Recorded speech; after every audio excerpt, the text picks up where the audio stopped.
Hello aspirants, आप सब ठीक होंगे। आपकी सबकी तैयारी अच्छी चल रही होगी। हम बात करते हैं आज के एमसीक्यूज़ के बारे में। सो शुरू करते हैं बिना किसी देरी के। तो आप सब नोट्स बना सकते हैं और कुछ अच्छे पॉइंट्स देख सकते हैं और अपनी अंडरस्टैंडिंग बना सकते हैं हमारे साथ। पहला आज क्वेश्चन है पंचायती राज इंस्टीट्यूशंस के बारे में। पॉलिटी का क्वेश्चन है।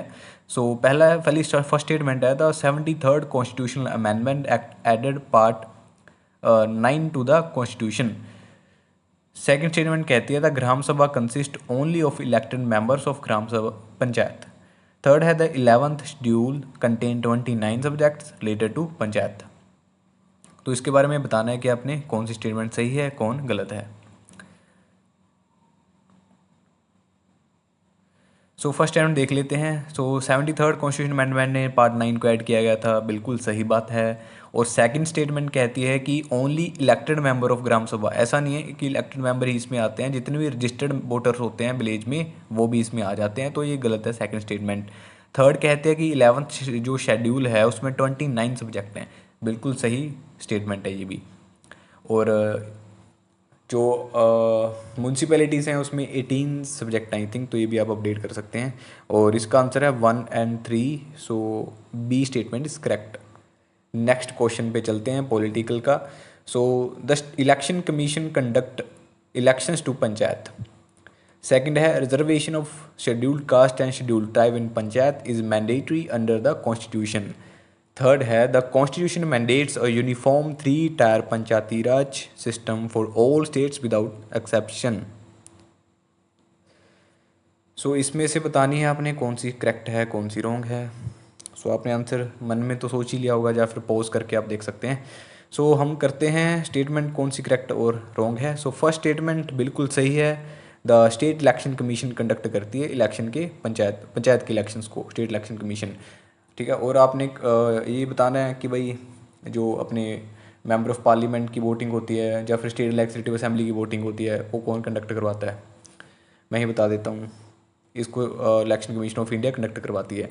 सेकंड स्टेटमेंट है the reservation of schedule caste and schedule tribe in panchayat is mandatory under the constitution. ये भी बिल्कुल सही बात है, ये मैंडेटरी है। ऐसे ही कीवर्ड्स के ऊपर हम उलझ जाते हैं वहाँ पे प्री में कि मैंडेटरी होगा या नहीं होगा, क्योंकि एक्सट्रीम स्टेटमेंट भी है ना ये तो, लेकिन ये सही है। और थर्ड है द कॉन्स्टिट्यूशन मैंडेट करता है uniform 3 tier panchayati raj system for all state without exception. ये गलत है, क्योंकि स्टेट जिनकी पॉपुलेशन 20 लाख से नीचे है उनको इंटरमीडिएट लेवल की पंचायत बनाना ज़रूरी नहीं है। याद रखिएगा आप, 20 लाख से नीचे जिसकी भी पॉपुलेशन है स्टेट की, उसको इंटरमीडिएट लेवल की पंचायत बनाना ज़रूरी नहीं है। तो इसमें 1 और 2 स्टेटमेंट सही है, मतलब कि ए ऑप्शन इज़ करेक्ट। फिर नेक्स्ट हमारा आता है ज्योग्राफी का क्वेश्चन। पहला है the differential heating of land and sea is one of the major causes of the monsoon. Second है the Tibetan plateau plays no role in the development of the Indian monsoon. Third है the intertropical convergence zone shift northward during summers. तो इसमें से बताना है आपने कौन सी सही है, कौन सी गलत है।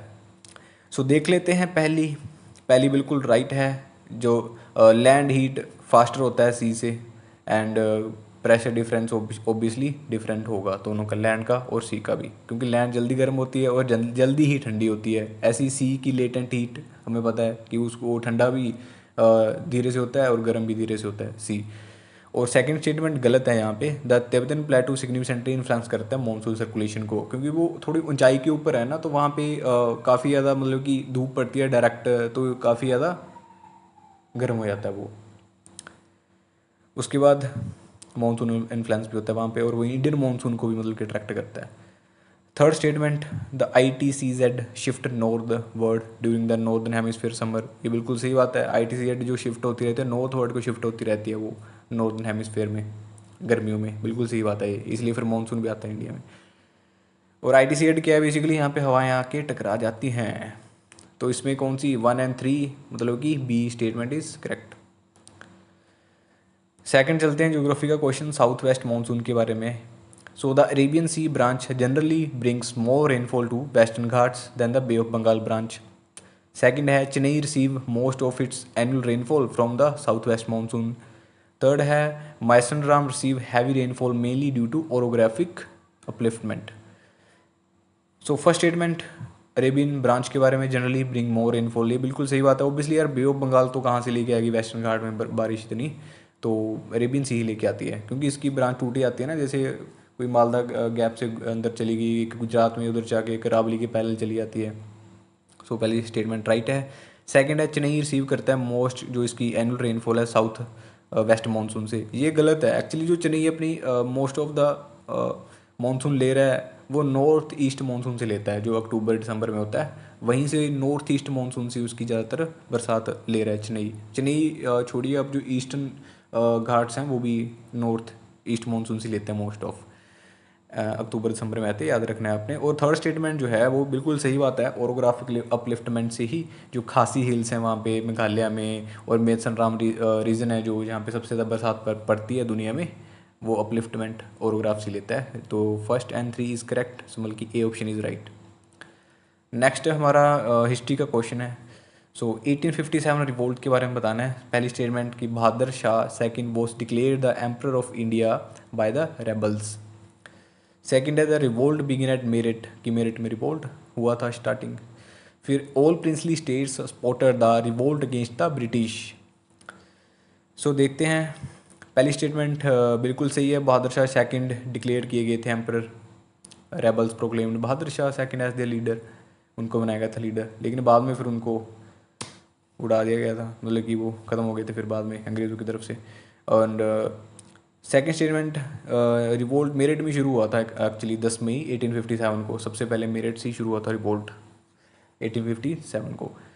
फिर थर्ड स्टेटमेंट यहाँ पे गलत आ जाती है, क्योंकि जो सारी प्रिंसी स्टेट्स हैं वो सपोर्ट नहीं कर रही थी रिवोल्ट अगेंस्ट द ब्रिटिश, कुछ ऐसी भी थी जैसे कि हैदराबाद देखें हम, ग्वालियर देखें, स्टार्टिंग में ग्वालियर वो भी सपोर्ट नहीं कर रहे थे रिवोल्ट को, हैदराबाद भी नहीं कर रही थी। तो थर्ड गलत है, बल्कि 1 और 2 A statement is correct.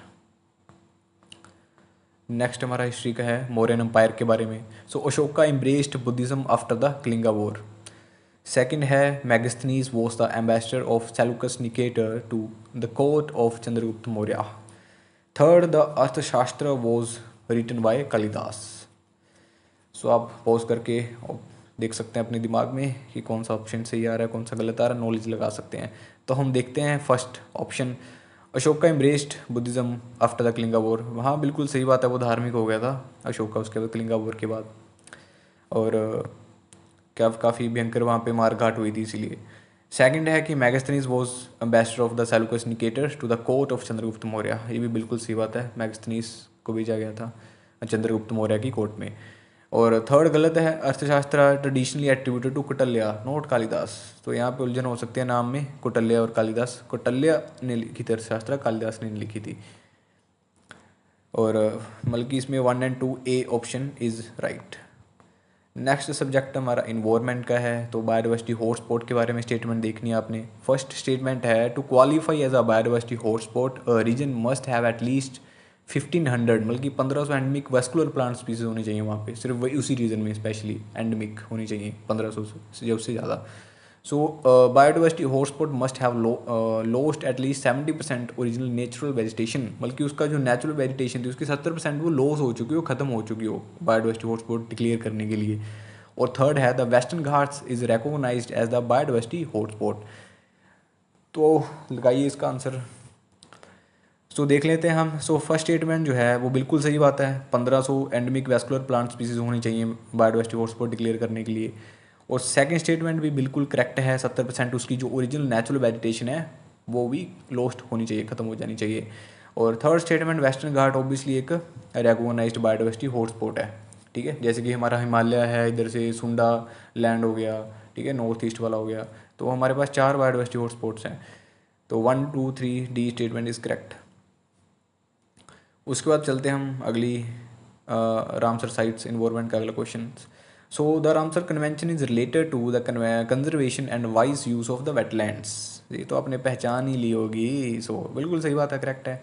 Ramsar site can be designated only if it is located with in a national park. देखिए पहले तो ओनली आ गया, यहाँ पे एक्सट्रीम वर्ड आ गया, तो आप एलिमिनेट कर सकते हो, फिर भी दिमाग लगाइए। और थर्ड है India is a contracting party to the Ramsar convention. So देखते हैं हम, फर्स्ट तो ओबियसली सही थी, सेकंड गलत है, ऐसी कोई ज़रूरी नहीं है कि नेशनल पार्क वो तो कहीं पे भी हो, चाहे किसी गांव में हो, ठीक है, किसी तालाब के पास हो, कहीं जंगल में हो, बस वेटलैंड होना चाहिए और वो डिग्रेड हो रहा हो तो रामसर कन्वेंशन में आ जाएगा, वो रामसर साइट में।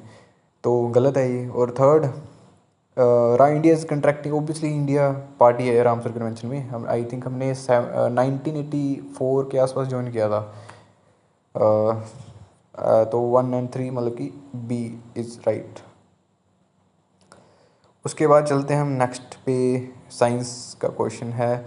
सो CRISPR Cas9 technology, so first है कि it is a gene editing technology use to modify DNA sequence. और सेकंड है CRISPR was originally discovered as a natural defence mechanism in bacteria. Third है CRISPR Cas9 can edit, देखिए only आ गया यहाँ पे फिर से, so plant genes and not animal jeans.